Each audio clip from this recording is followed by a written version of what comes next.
Warren, Maestro, Eskerrik, Asko.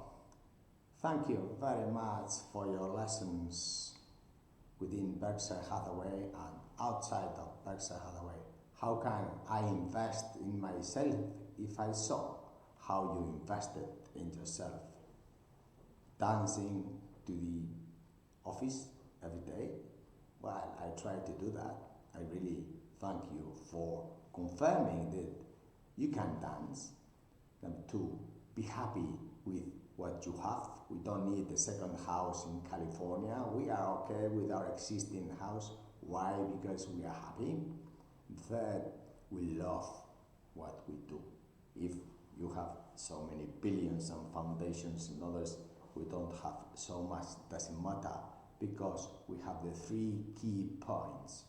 We are happy, and we had the Maestro that taught us intrinsic value to those that love statistics, mathematics, and where is the business?